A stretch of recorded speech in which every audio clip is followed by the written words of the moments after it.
माझं आयुष्य कसं हवंय. Ma'am, how many years you studied? See you can restructuring म्हणा किंवा होलिस्टिक डेव्हलपमेंट म्हणा किंवा कोलॅबरेशन विथ द इंडस्ट्रीज म्हणा, या सगळ्यांवर फोकस आहे तो इथे. आणि आमच्या इथे तुम्हाला MBA, BBA, MCA, BCA आणि BCom कोर्सेस आहेत. तर या सगळ्या कोर्सेसला घेऊन आपण त्या व्यक्तीला कसं डेव्हलप करून मार्केट्सला आपण असं मेजर करत असतो की त्यांनी शिक्षण घेतले, नोकरी चांगलं करतोय म्हणजे मुलगा सक्सेसफुल आहे. सो करिअर निवडा, हरकत नाही. तुम्ही विचार करा की मला नोकरी करिअरच्या हिशोबाने, पण कुठेतरी आपलं प्रोफेशनल, आपलं क्वालिफिकेशन काय पुढे घ्यायचंय हे निवडताना मला काय आवडतं. आणि तुम्ही जर इनोव्हेटिव्ह राहिला नाही तर तुम्ही किती सस्टेन कराल ना. आणि शेवटी करिअर बनवणं म्हणजे ग्लोबल मार्केटला हा कॉम्पिटेटिव्ह आहेच. कॉम्पिटिशन आहे हे विचार करू नका. तुम्ही डेव्हलप होताय का आधी याच्यावर विचार करा. And we Indians did very well, right? Communication skill असतं. कम्युनिकेशन स्किल म्हणजे नेमकं कम्युनिकेशन स्किल म्हणजे जिथे तुम्हाला नॉलेज ग्रहण करता येतं, त्याला इंटरप्रिट करता येतं, समजून फील करून आपल्या भाषात तुम्ही समोरच्याच्या मनापर्यंत पोहोचू शकता. जर तुम्ही ही पूर्ण होलिस्टिक जर्नी करू शकत असाल, त्यामध्ये खरंच फ्युचर आहेत का डिग्री फक्त सर्टिफिकेशनसाठी मर्यादित आहे? हा, तुम्ही जर फक्त त्याला डिग्री घेतोय आणि कागद दाखवायचा आहे या साईटनी जर शिकत असाल, डिग्री तुम्ही घेताय तर त्या डिग्रीला एन्जॉय करा, मजा करा.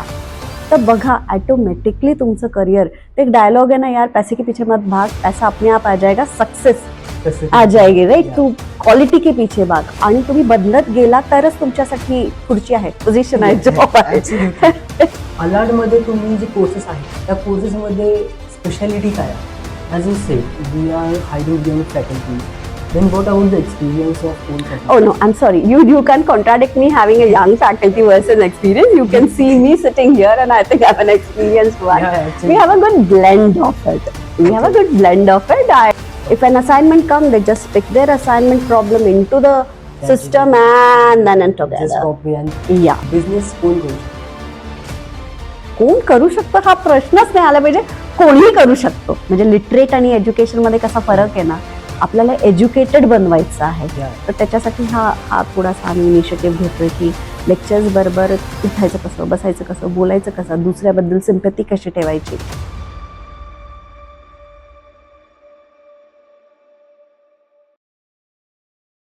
तुम्ही पाहत आहात ऑफ स्क्रिप्ट ऐकताय का, जिथे आपण करतो खऱ्या आणि अनफिल्टर्ड गप्पा. आज डिग्री हजारो आहेत आणि स्किल्स वरती पण सगळेच बोलतात, पण या स्किल्स लिडर्स बनवतात की फक्त जॉब सीकर्स? आज आपल्यासोबत आहेत 25 वर्षांहून जास्त अनुभव असलेल्या 55+ रिसर्च पेपर्स, AI आणि इनोव्हेशन मध्ये प्रखर कामगिरी, आंतरराष्ट्रीय पुरस्कारांनी सन्मानित लेखिका doctor Deepti Turpule madam, dean of Allard school of management. Over to you ma'am.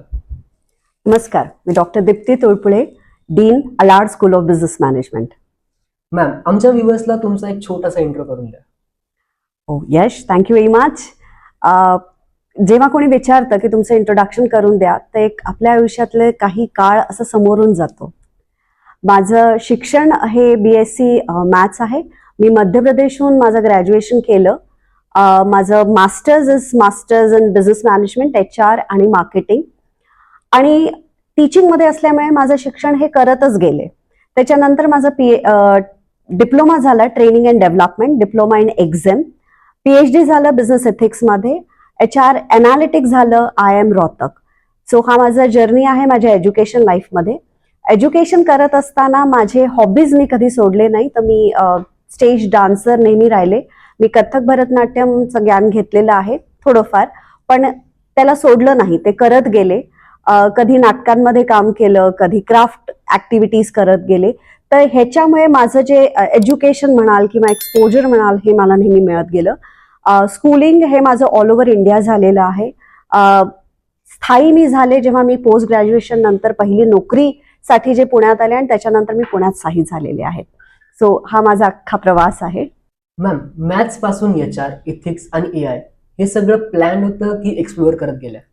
Plan शिक्षण होतं. काय करायचंय हे मी खूप लहानपणापासून क्लिअर राहिले. ऑल्दो मी खूप नटोरियस चाइल्ड म्हणून ओळखले जायचे वर्गात, पण तरी एक क्लिअरिटी होती मला की मला माझं आयुष्य कसं हवंय. पण हा, जर तुम्ही हे म्हणाल इथिक्स, AI, चेंजेस, तर खऱ्या अर्थाने बघितलं तर जसं जसं आयुष्य येत गेलं, जशी रिक्वायरमेंट येत गेली, तसा एक माणूस म्हणून मी डेव्हलप होत गेले. आणि श्रेय नक्कीच माझ्या अवतीभोवतीच्या चांगल्या लोकांवरचं जातं, बिकॉज त्यांनी मला मार्गदर्शन दिला आणि मी त्या त्या प्रांतात त्या त्या क्षेत्रात मोठी होत गेले. ओके मॅम, आम्ही असं वाचलं की मॅथचा तुमच्या आयुष्यात खूप मोठा वाटा होता, तर याचं काय कारण राहील? हो, मॅथ्सचा होता, बिकॉज मॅथ्स हा सब्जेक्ट असा आहे की सगळे लोक खूप घाबरतात आणि अर्थात मी देखील घाबरायचे. मला आठवतं 9वी मध्ये मी पहिल्या युनिट टेस्टला फेल झाले होते. ओके. आणि अर्थात माझी आई माझ्यासाठी खूप मोठी मोटिवेशन आहे, बिकॉज तिने रागवली नाही, पण मला प्रत्येक अँगलवर ती मला सांगत गेली की काय योग्य काय अयोग्य आहे. आणि ती मला त्या पेपरच्या नंतर म्हणजे रिझल्ट आल्यानंतर ती मला हे म्हणाली की हे काय आहे, असं करत गेलीस तर पुढे कशी मोठी होशील. आणि ते मोठं होणं हे माझ्यासाठी नेहमी खूप प्राधान्यप्रत होतं. तर माझ्या सरांनी माझ्या जे त्या वेळेस जे माझे मॅथ्सचे टीचर होते, जोशी सर, आत्ताही ते देवासला असतात, मी त्यांच्या कनेक्टमध्ये आहे. त्यांचा खूप मोठा वाटा आहे, बिकॉज त्यांनी माझ्या आईला म्हटलं होतं की काळजी करू नका ताई, बघू द्या मला कुठे चुकती आहे. आणि त्यांनी जे माझ्यावर लक्ष घातलं, मला जे शिकवलं आणि एक वेगळाच दृष्टिकोन दिला की 10वी मध्ये मला खूप छान मार्क मिळालेले आहेत मॅथ्समध्ये. आणि that actually was a turning point where I started figuring out की शिकायचं कसं आणि 10वी मध्ये अभ्यास कसा करायचा असतो हे मी शिकले. आणि त्यावेळेस पण मला ज्या मॅडम आल्या गणिताच्या, त्यांनी ज्या प्रकारे आम्हाला शिकवलं, मला एक गणिताची आवड निर्माण झाली. आणि एक काळ असा होता मी खूप गणित करत बसायचे, आज काही काम नाहीये, मूड नाहीये, बोर होतीये, तर मी बसून घंटो मॅथ्स करायचे. मॅथ्स केल्यामुळे मी पुढे BSc मॅथ्स हा विषय निवडला आणि शिकत गेले. त्या पूर्ण प्रोसेसमध्ये पण मला जे माझे फिजिक्सचे भटनागर सर होते, त्यांनी एक पूर्ण डिफरंट डायमेन्शन दिला. पण त्या काळामध्ये MBA हे खूप पीकवर होतं आणि माझ्या हॉस्टेलमध्ये राहणाऱ्या काही मुली MBA करत होत्या. आणि त्यांना मी बघितलं की यार हे त्यांचं सोफिस्टिकेटेडपणा, त्यांचं व्हिज्युबिलिटी, त्यांचं वागणं, त्यांचं बोलणं, त्यांचं अभ्यास करणं, त्यांचं वाचन आणि त्यांचं एकूण ग्रूमिंग जे होत होतं ते मी बघत होते की पहिल्या दिवशीपासून ते जेव्हा 3rd सेमिस्टर पर्यंत जे त्यांचा अख्खा प्रवास कसा छान आहे, त्यांची असाइनमेंट आणि त्यांची जी इन्व्हॉल्वमेंट होती त्यांच्या अभ्यासात, त्यांच्या that was again a point wear I got motivated and I said okay मला हे करायचं आहे. आणि त्या काळात एवढे काही असं एक्स्ट्रा पैसे वगैरे तर काही मिळायचे नाही, म्हणून मी जे म्हणजे MBA ची कोचिंग घ्यायचे त्यांच्याकडे एक पार्ट टाइम नोकरी केली की ऍटलिस्ट. आणि नोकरी म्हणजे काय, तर डस्टिंग करून देणं क्लासच्या आधी किंवा मधला जो टाइम असतो तेव्हा डेस्क नीट करून देणं, त्यांचे असाइनमेंट शीट्स तयार करणं, प्रिंटआउट काढून ते देणं, असे जे काम होते त्याच्यासाठी एक हेल्पिंग हँड त्यांनी ठेवलं. आणि ते करण्याचं कारण असं होतं की ते जे कोचिंग करायचे ते MBA प्रिपरेशनची कोचिंग असायची, ऍटलिस्ट ते कळेल तरी की ती प्रिपेअर कशी करायचे, त्याचं काय व्हायचं, तर कानावर पडत राहील आणि आपल्याला ते शिकायला मिळेल. आणि मी फॉर्म भरते, काय पास काय होते, पूर्ण रेकॉर्ड, आणि मला MBA ला ऍडमिशन मिळते. आणि MBA HR आणि मार्केटिंग माझं सुरुवात होते. HR analytics from IIM Rohtak. So this is all about my education. So from mathematics to today when I talk about AI intervention in my HR classes. Ma'am, how many years you studied? See, you can just calculate it for me. I am actually studying right now also because currently also I am into number of courses these days. So I have done my color therapy, kadi शिकते, kadi graphology शिकते. So I keep on studying. Okay ma'am, या कॉलेजमध्ये तुम्ही अलार्ड कॉलेजमध्ये तुम्ही dean म्हणून नेमक्या कोणत्या भूमिका बजावतात? ओके, डीन म्हणून it's a little strategic position. So academic restructuring म्हणा किंवा होलिस्टिक डेव्हलपमेंट म्हणा किंवा कोलॅबरेशन विथ द इंडस्ट्रीज म्हणा, या सगळ्यांवर फोकस आहे. तो एका इन्स्टिट्यूटला पूर्णपणे आपण एक कॉम्पिटिटिव्ह ग्राउंडवर कसं उभं करू शकतो is my role. So holistic development of स्टुडंटवर माझा फोकस आहे इथे. आणि आमच्या इथे तुम्हाला MBA, BBA, MCA, BCA आणि BCom कोर्सेस आहेत. तर या सगळ्या कोर्सेसला घेऊन आपण त्या व्यक्तीला कसं डेव्हलप करून मार्केटसाठी प्लेसेबल बनवू शकतो, इज आर फोकस. स्टुडंट जेव्हा एखादी फील्ड चूज करतो तेव्हा त्यामध्ये करिअर सिक्युअर आहे हे बघणं खरंच गरजेचं आहे का? अर्थात, म्हणजे काय होतं, आपण ना एक अशा माइंडसेट मधनं सगळे आलेलो आहोत की आपण मुलाला म्हणत असतो की बाबा शिकून घे, नोकरी कर आणि तुझं घर चालव, म्हणजे पुढे तुझं सक्सेसफुल. आणि कोणाच्याही सक्सेसला आपण असं मेजर करत असतो की त्यांनी शिक्षण घेतले, नोकरी चांगलं करतंय म्हणजे मुलगा सक्सेसफुल. आता ही माइंडसेट झालीये. आता या माइंडसेट मधनं मेजॉरिटी ऑफ द मुलं ह्याच्यासाठीच जातात ना, की करिअर सिक्युअर म्हणजे काय, मला इमिजिएटली नोकरी मिळाली पाहिजे. पण आनंद एक वेगळी गोष्ट आहे. हा, आणि ऍटलिस्ट 40 क्रॉस केल्यानंतर आपल्याला असं वाटतं की आपण कशात, बिकॉज जो माणूस ज्याला जे आवडतं आणि त्या ह्याच्यात नोकरीत असेल ना, तर तो खूप ब्लश करत असतो, तो हॅपी असतो. And that is actually needed in this scenario when you talk about peace to your mind. Okay. So career निवडा, हरकत नाही. तुम्ही विचार करा की मला नोकरी करिअरच्या हिशोबाने, पण कुठेतरी आपलं प्रोफेशनल, आपलं क्वालिफिकेशन काय पुढे घ्यायचंय हे निवडताना मला काय आवडतं, मी एखादी गोष्ट शिकलो तर मला ती अप्लाय करता येते का, जेव्हा तुम्हाला हे जाणीव होईल तर तो क्षेत्र आहे जिथे तुम्ही सुटेबल आहात. ओके. नाही तर शिकून घेतो आपण पण अप्लाय करता येत नाहीये, विजनेटिक होता येत नाही, तर तुम्ही काय इनोव्हेटिव्ह राहाल. आणि तुम्ही जर इनोव्हेटिव्ह राहिला नाही तर तुम्ही किती सस्टेन कराल ना. आणि शेवटी करिअर बनवणं म्हणजे त्या क्षेत्रात सस्टेन करणं आलं, ग्रोथ आली. त्यामुळे निवडताना असं निवडा जिथे तुम्हाला मजा येईल ना ते काम करताना. आणि ते मजा येते का हा विचार करण्यासाठी आधी वाचून बघा, रिसर्च करून बघा, फिगर आउट करा की मी जो वाचतो त्याच्यावरनं मी त्या गोष्टीला मल्टिप्लाय करू शकतो का. केलं तर अर्थात तुम्ही त्या क्षेत्रासाठी बनलेला आहात, असं मला वाटतं. आजचं ग्लोबल मार्केट कॉम्पिटिशन खरंच आहे का? हा, मार्केट हा कॉम्पिटेटिव्ह आहे, ग्लोबल मार्केट तर हा कॉम्पिटेटिव्ह आहेच. तर यासाठी अलर्ट स्टुडंट्स कसे प्रिपेअर करतात आणि तुम्ही कसे प्रिपेअर करून घेता? सगळ्यात आधी तर आम्ही चिल करतो की ओके, कॉम्पिटिशन आहे हे विचार करू नका. ओके. तुम्ही डेव्हलप होताय का आधी याच्यावर विचार करा. ओके. सो कॉम्पिटिशन तर कुठे कसेही राहा, कॉम्पिटिशन येणारच आहे. कधी कधी आपण सहज बसलेलो असतो आणि of a day 23rd March was a competition for us when we started realising everything changed and you started figuring out की आता काय करायचं. And we did very well. And we Indians did very well, right? Yeah, absolutely. So why we did? Because we start focusing on तुम्ही जे आहात आधी identify करा तुमची स्ट्रेंथ काय आणि तुमचे लिक्युनस काय. Start working on that. आणि जेव्हा आपणच आपल्या डेव्हलपमेंटवर काम करत राहतो तेव्हा कुठे ना कुठे आपण फ्लेक्झिबल होत राहतो, फ्रेजाईल होत राहतो to take up the change. आणि जर तुम्ही त्याच्यासाठी तयार आहात तर तुम्ही कुठल्याही कॉम्पिटिशनसाठी तयार आहात. ओके. आता हे जे कोर्सेस आहेत या कोर्सेस दरम्यान स्टुडंट्सनी कोणत्या स्किल डेव्हलप कराव्यात? ओके, तुम्ही दोन ह्याचं उत्तर येईल. एक तुमच्या करिक्युलम वाईज, जसं आता माझी इन्स्टिट्यूट झाली तर आम्ही खूप रिगॉरियसली करिक्युलम डेव्हलप करण्याच्या मागे आहोत. आम्ही इंडस्ट्रीमध्ये जातो, इंडस्ट्रीला विचारतो काय त्यांची गरज आहे, त्या हिशोबाने आम्ही ते काही वर्गात आणतो, काही सर्टिफिकेशन थ्रू आणतो, काही वॅक थ्रू आणतो, कधी प्रॅक्टिकल प्रोजेक्ट थ्रू आणतो. तर या ह्याच्यामधनं जे सब्जेक्ट नॉलेज टेक्निकलिटी आहे ती मुलांची डेव्हलप होते.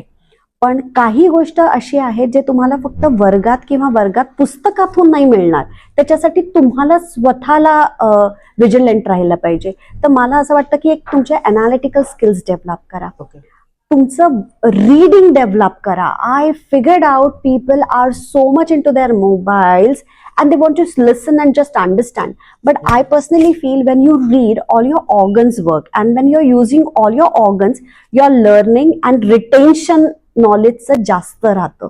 तर कुठेतरी मला असं वाटतं की यंगस्टर्सनी ना ती क्वालिटी ऑफ रीडिंग समजणं आणि त्याला रेप्लिकेट करण्याची गरज आहे. तर ती एक स्किल.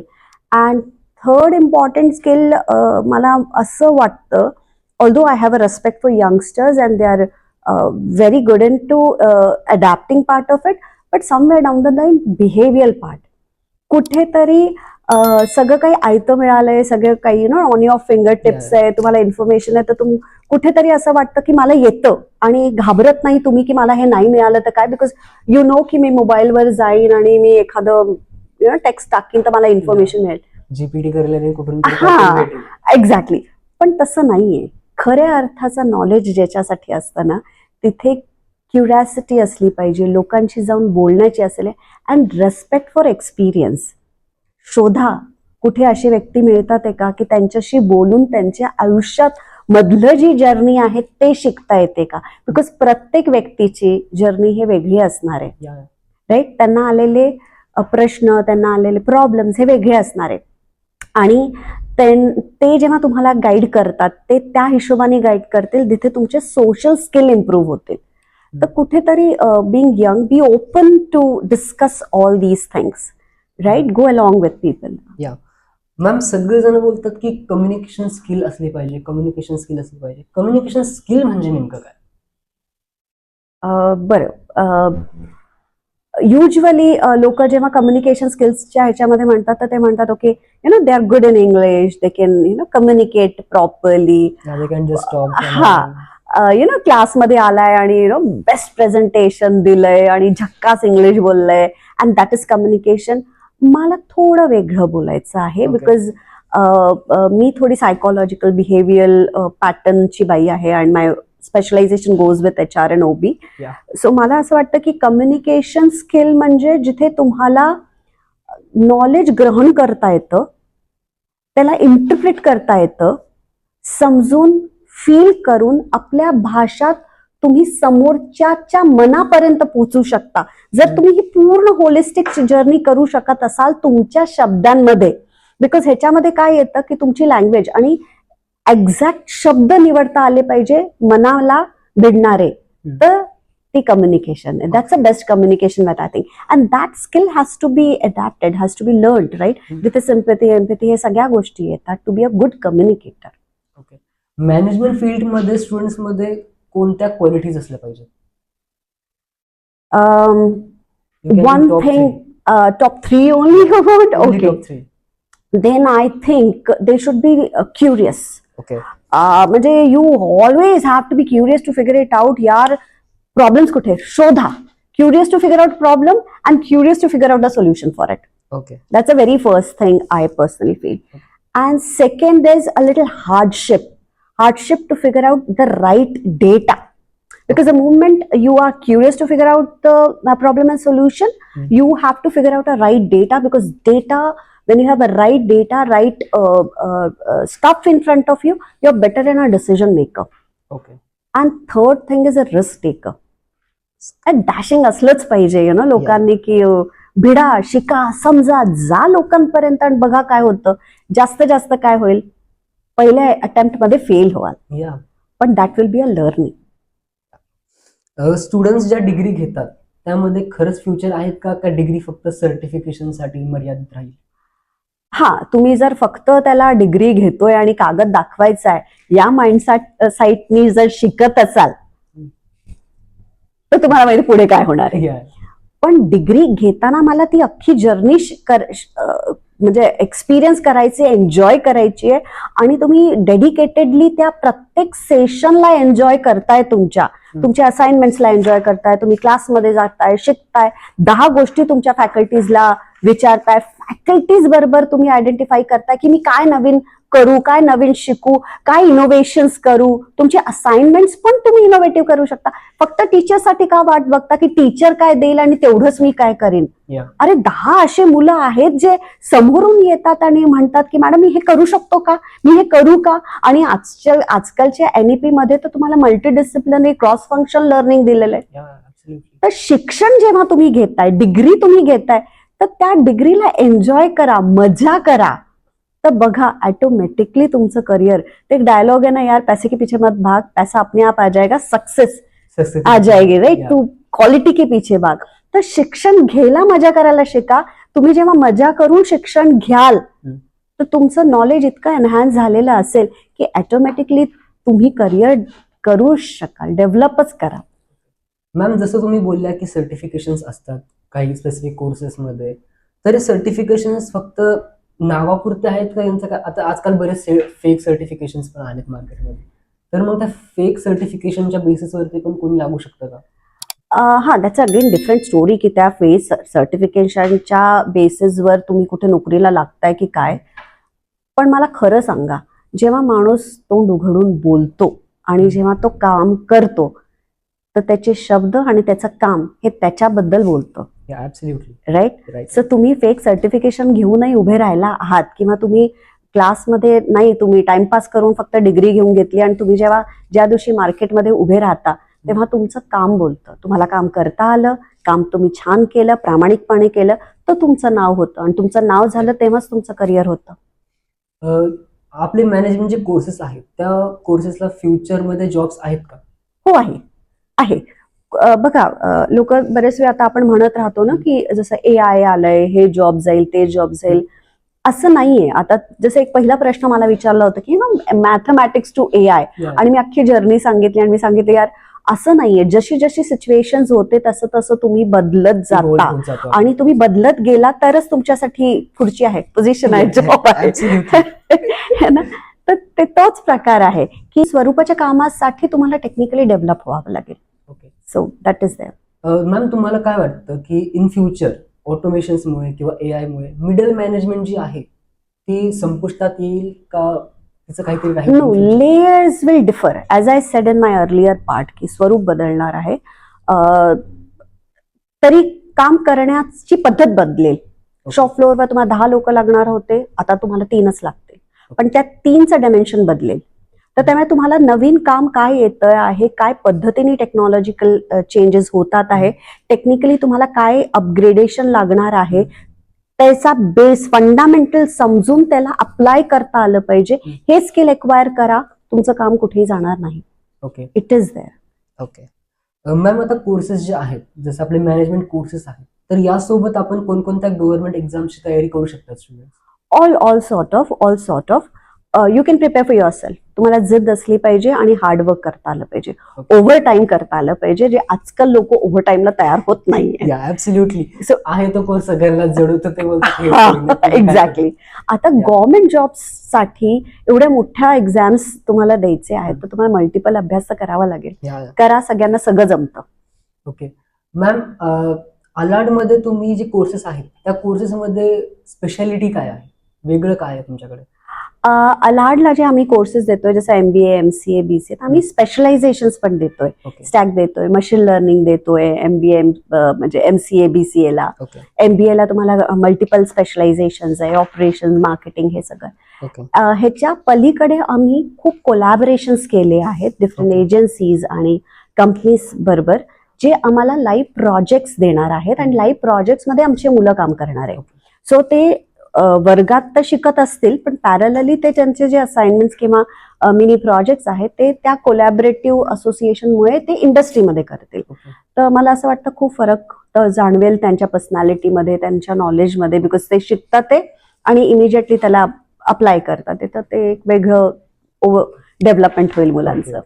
मॅम, स्पेशलायझेशन म्हणजे खरंच काहीतरी नवीन शिकायला भेटतं त्या कोर्समध्ये का टीचिंग ट्रेडिशनल आहे आणि स्पेशलायझेशन फक्त एक कोर्स विकण्याचा एक टॅग आहे? टॅग नाही, म्हणजे हा अगदी टॅग आपण नाही म्हणू शकत. स्पेशलायझेशन माझ्या अर्थाने you are developing that person into that segment. आणि आजच्या काळात लोक, जसं तुम्ही म्हणाल स्वरूप, मी म्हणलं ना स्वरूप बदलेल, तर ते बदलत आहे. तर ते स्पेशलायझेशनच्या हिशोबाने आपण काय करतोय, आयडेंटिफाय करतोय की येणाऱ्या 5 वर्षात मार्केटमध्ये आता काय गरज आहे आणि त्या स्पेसिफिक ह्याच्यासाठी इमिजिएटली मुलांना तयार करणे आणि करून तयार होऊन जाणे इज व्हॉट स्पेशलायझेशन. ओके. अलार्ड जे स्कूल्स आहेत त्या स्कूल्समध्ये स्टुडंटचा पर्स्पेक्टिव्ह काय आहे, specially in management? what people think about it, like What students thinks about you? Yeah. So majority of the time students' focus असतो की do we have good projects or do we have realistic learning? Yeah. असं मला वाटतं की सगळ्यात पहिलं perspective मुलांचं आहे की मला रिअलिस्टिक लर्निंग इथे मिळतेय का, माझं इमिजिएटली करिअर डेव्हलपमेंट होईल का. तर रिअलिस्टिक लर्निंग होण्यासाठी what we do, we not only talk about curriculum, we also talk about do are teachers are getting develop to deliver that curriculum. So आमच्याकडे young teachers दिसल्या तरी young teachers का, तर young blood is getting the new technologies all together. So they are adaptive, they are themselves are learning, and we are conducting lot of faculty development program because they become ready to teach. Second perspective की placement time. So we have a proper placement team who is who is continuously working on getting connected to the company. As I said, we have an associations with lots of companies. We have done Yeah. MOUs. So these MOUs are actually helping us out in linking these people. आणि third perspective जे मला मुलांचं असं वाटतं की मुलांना असं infrastructure लागतं, ॲम्बियन्स लागतं, Yeah, absolutely. कॉलेज लाईफ आहे, मजा करू द्या. So yes, I think Allard ते पण देतं because we give them a lot of events, we give them lots of curricular activities to do. The ambience of Allard university itself is good. We have a fabulous football court in our Okay. Allard Campus. campus itself. So I think these are the things which students are looking forward, and we are trying to act for that. As you said, we are hiring young faculties. Then what about the experience of old faculty? Oh no, I'm sorry. You can't contradict me having a young faculty versus experience. You can see me sitting here, and I think I'm an experienced one. Yeah, absolutely. We have a good blend of it. We have a Okay. good blend of it. I actually wanted to say a young faculty because in today's generation, people saying that they get connected to young faculty. I don't mean young only with age, huh? Okay, okay. So let me concentrate younger on minds. that. Young with minds. So we do have a blend of experience, and a young faculty means where we are getting a young blood altogether because they come up with lots of innovative idea, adaptability, right? Right. So at times I feel that I'm becoming more traditional, but people like you are the one who actually blends with me and say, okay, ma'am, you used to talk about this experience. Absolutely. Ma'am, management courses जे आहेत, हा. Suppose जे business courses आहेत किंवा जे management courses आहेत, त्यामध्ये technical aspect काय आहे? खूप आहे. म्हणजे टेक्निकल ऍस्पेक्ट, MBA MCA हे टेक्निकल झाले विषय, म्हणजे तुमचे कोर्सच टेक्निकली झाला. पण आता MBA BBA हे जे तुम्हाला मॅनेजमेंट वाटायचे ह्याच्यामध्ये पण टेक्निकल आहे. बिकॉज आता कुठल्याही मॅनेजरला डिसिजन घेताना तुम्हाला टॅब्ल्यू, पायथन, डॅशबोर्ड्स हे करता आलं पाहिजे ना. So we do have these type of technical subjects even for MBA BBA courses. We have lots of certifications for them. Okay. So या फील्डमध्ये AI ची रिक्वायरमेंट नेमकी काय असेल? आहे. AI, you can't run away from AI. Everywhere AI is coming. So there are पद्धत वेगळी होऊन जाईल. Like if you are technical person, तुम्ही ऍक्च्युली कोडिंगवर काम करतात, मी मॅनेजमेंटवर आहे, तर तुम्ही कोडिंग करून जे डॅशबोर्ड द्यायला त्याला मी खूप किती छान पद्धतीने वापरते माझे पुढचे डिसिजन घेण्यामध्ये. Is that way of blood. या बट आता आपण बऱ्याच जागेवरती ऐकले, म्हणजे रील वरती येतं, त्यामध्ये बोलतात की मॅनेजर बोलतो हा PPT AI वरून बनवले. जेनझीज जे आहेत, जेनझी क्राऊड जे आहे वर्किंग, त्यांना बोलतो की हे AI वरून बनवले, मग तुम्ही स्वतः काय करताय? तर मग हे पण कुठेतरी बोललं जातं ना कॉर्पोरेटमध्ये. अर्थात फक्त मॅनेजर कशाला, आम्ही बरेच वेळा स्वतः टीचर्स आम्ही आमच्या मुलांना काही असाइनमेंट दिली आहे आणि ते असाइनमेंट चेक करताना तर टीचरला कळतं की बाबा हे कॉपी पेस्ट केलंय की नाही. आधी तुम्ही गुगलवरनं कॉपी करायचं, आता ह्याच्यावरनं चॅट GPT वरनं होतं. आम्ही म्हणतो वापरा. माझं काय म्हणणं आहे, टेक्नॉलॉजी वापरा, पण तुमची स्वतःची आयडेंटिटी, आयडिया असली पाहिजे की नाही. आता एखादी ऍप्लिकेशन स्वतःच्या रजासाठी हवी आहे, तर त्याचं कारण स्वतःचं माझं असलं पाहिजे की नाही. Yeah. If I copy the application as it is written by somebody else, I may land up having a fun of myself quoting somebody else's problem. Yeah. It's similar way. So you have an assignment to do. At least try to figure it out. What are those topics that I would like to have in my PPT? What are the data that I would like to? Is that data matching to my requirement, to my company, to my project? At least do a small write-up for yourself on a paper first, and then give a good command to ChatGPT, where ChatGPT can give you a right English, a properly displayed data of your own information, Yeah. which students are not currently doing. Okay. If an assignment comes, they just pick their assignment problem into the system and then Just together. copy and Yeah, submit. yeah. Whether it is relating to your own self, at least try to check. Yeah. And if this is only possible when you are dedicated to your work, when you do a small homework before you present. Okay. That is where you have to work, right? Yeah. And this can only happen if you are dedicated, if you are disciplined, if you are innovative, if you are focused for your own job and your responsibility. And then comes to your behavioral part, that you are self-disciplined and responsible for your task. Yeah, absolutely. Ma'am, successful business and successful startup build करणं, यामध्ये विद्यार्थ्यांकडे किंवा एखाद्या व्यक्तीकडे काय असावं की त्याने सक्सेसफुल स्टार्टअप बिल्ड करावा? सगळ्यात पहिले तर मी म्हणते क्युरियस राहा. Curious. Okay. Right, curiosity is what develops you. म्हणजे लोक तुम्हाला मूर्खात काढतील, लोक तुम्हाला म्हणतील कितना क्वेश्चन पूछती है. हरकत नाही, तुम्हाला वाटतं मी मूर्ख आहे, पण मला प्रश्न पडतात आणि ज्याला प्रश्न पडतात तोच त्याचे उत्तरही शोधतो. या. आणि जो उत्तर शोधण्याच्या लायकीचा बनतो तोच out of the table, out of the box काहीतरी वेगळं करतो. Yeah. तर जेव्हा तुम्हाला स्टार्टअप किंवा तुमच्या मनात आहे की मला बिझनेस करायचंय, तर सगळ्यात आधी विचार करा की काय आहे, म्हणजे जवळपास काय चाललंय. Yeah. आणि हे curiosity brings you. Then the second thing which you have to do is risk taker. की बिझनेस करायचंय म्हणजे रिस्क माझ्या लाईफची पण असेल, की माझ्या बरोबरीचा मित्र शिकलेला 10 वर्षात या ठिकाणी जाईल. होऊ शकतंय मी बिझनेस करायचा प्रयत्न केला तर मला फेलियर्स पण येतील, हा, मी त्यापेक्षा थोडं मागे पण राहू शकतो. म्हणजे थर्ड थिंग काय, आपली रिस्पॉन्सिबिलिटी स्वतः घेणे. मग त्याच्यात ब्लेमिंग गेम नसलं पाहिजे की फलानाच्यामुळे फलाना झाला, माझ्या आई वडिलांनी लक्ष नाही दिलं, असं झालं तर no. Whatever I am doing I am responsible for everything. And fourth is, खरंच तुम्हाला स्टार्टअप असं स्वतःचं काही करायचं असेल तर have a habit of write planners. म्हणजे एक स्केलिटन बनवणं म्हणतो ना, या. ते बनवायला शिका, त्याचा प्रयत्न करा. Figured out lots of alternatives, Yeah. Options for your own self. Right. So 10 लोकांना नेटवर्किंग करा की या गोष्टीसाठी मला कुठनं काय काय मिळू शकते, कशी इन्फॉर्मेशन मिळते. बिझनेस कोण करू शकतो? कोण करू शकतो हा प्रश्नच नाही आला पाहिजे, कोणीही करू शकतो. जर या पहिल्या प्रश्नाचे जे मी काही पॉइंट सांगितले, 4 पॉइंट सांगितले. हा, जर सिरियसली त्या मुलांनी प्रयत्न केला, मुला मुलगी, any one of them, they started doing it, any one of the person can do a business. म्हणजे I do have some of my example across my own female friends. At the age of 40 they have started. आता एक नवीन Marathi movie पण येते I think, ज्याचं trailer मी बघितलं आणि त्याच्यामध्ये ते वाक्य आहेत की 40 नंतर I am thinking about something out. So she is also daring enough to take that leap ना, की मी माझं सेट करिअर सोडून मी काहीतरी सुरू करते.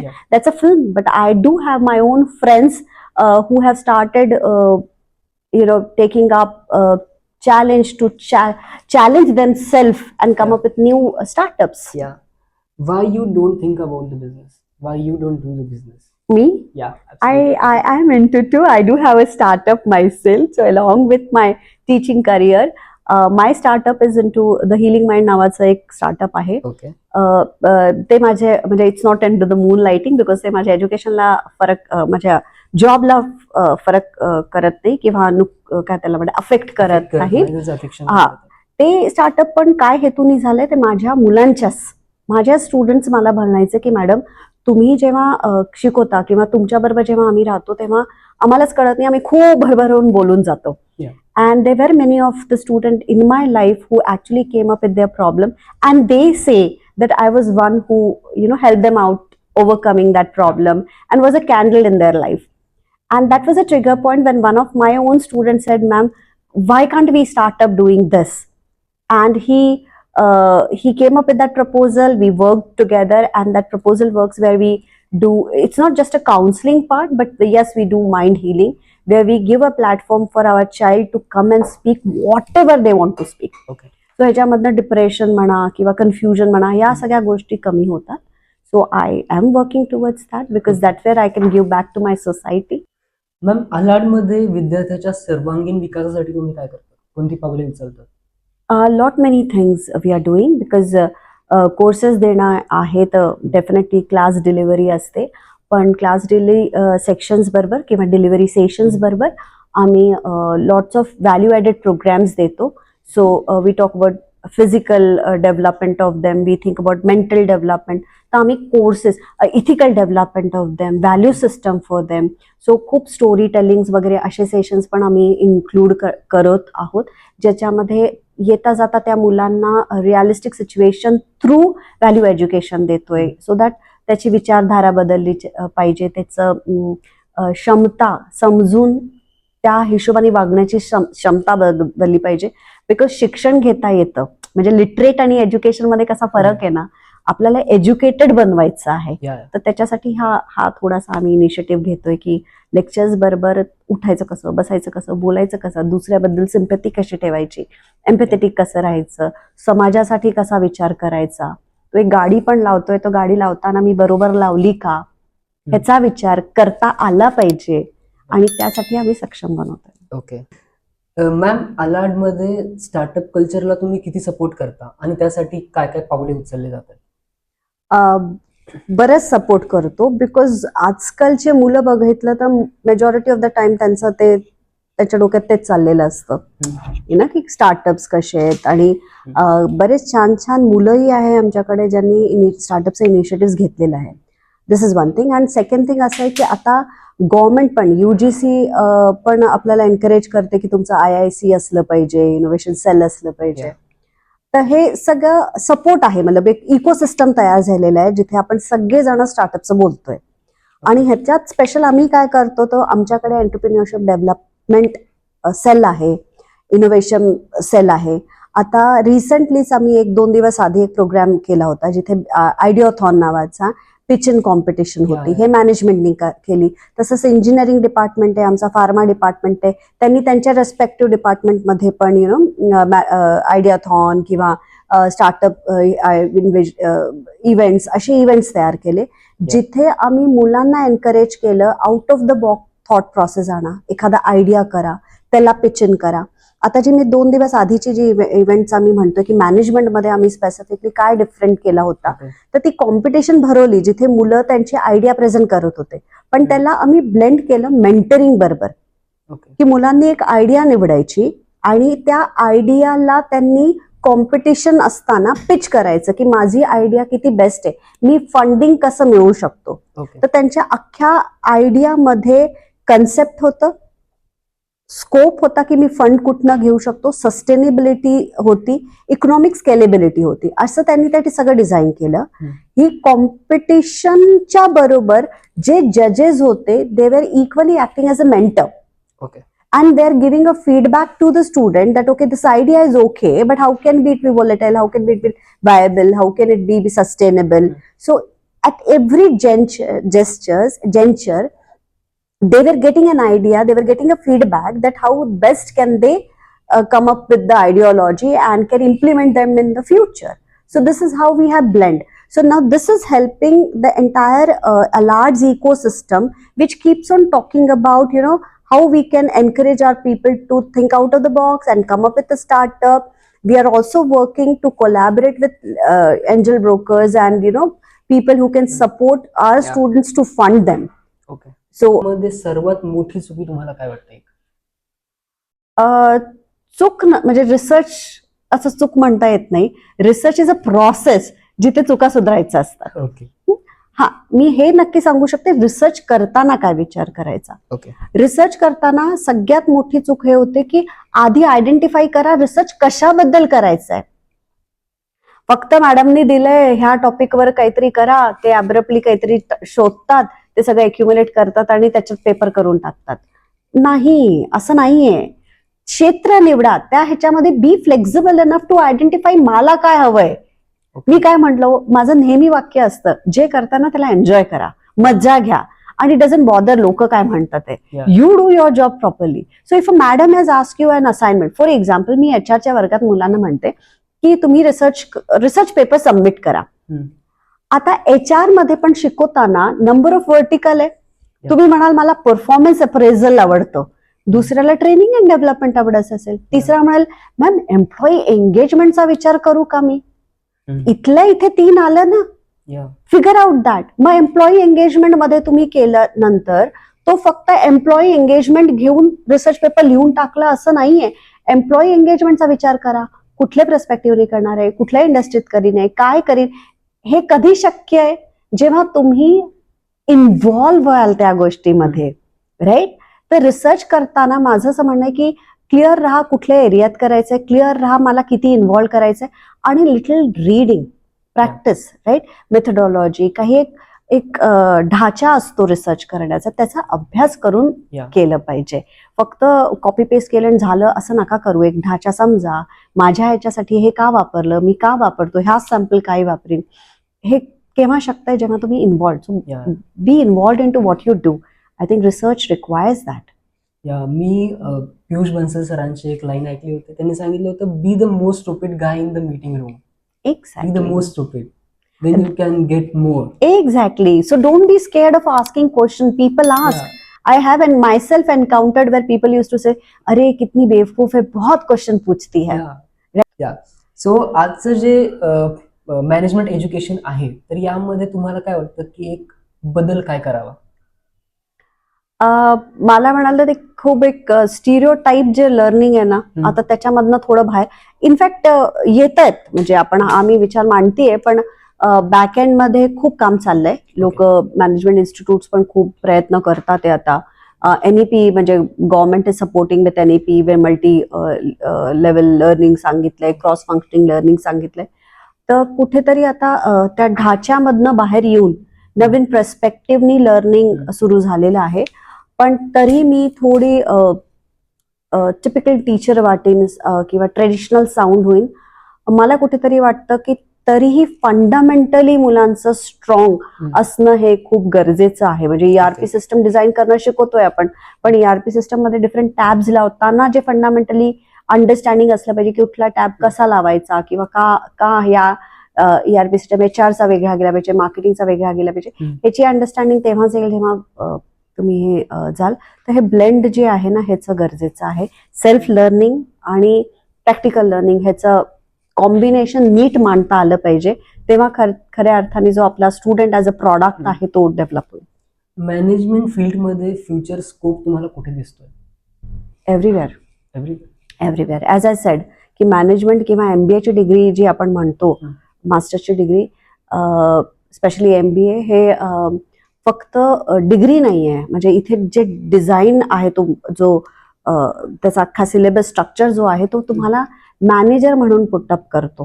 तो तुम्हाला डिसिजन मेकिंग शिकवतो, तुम्हाला अनालाइज करायला शिकवतो, इंटरप्रिट करायला शिकवतो, पीपल हँडलिंग शिकवतो, फायनान्स हँडलिंग शिकवतो. So that's a course which every individual should learn in order to be a good leader and further good manager. या ऍब्सोल्युटली. एथिक्स वर्सेस प्रॉफिट रियालिटीमध्ये काय मॅटर करतं? Business करतो प्रॉफिटसाठी, पण sustain करतात ते जे इथिकली करतात.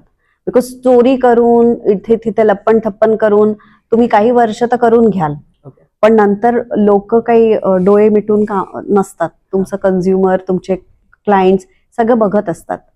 आणि तुमची एक इमेज तयार होत असते, ब्रँड इमेज तयार होत असते. आणि ती इमेज जी असते ना, ते तुमच्या वागण्यावरनं असते. आणि इथिक्स काय म्हणतं, तुमच्या वागणुकी नीट ठेवा, अशी ठेवा की तुमच्यामुळे दुसऱ्यांना नुकसान नको. आणि जो व्यक्ती हे फॉलो करतो तो लॉंग लास्टिंग राहतो.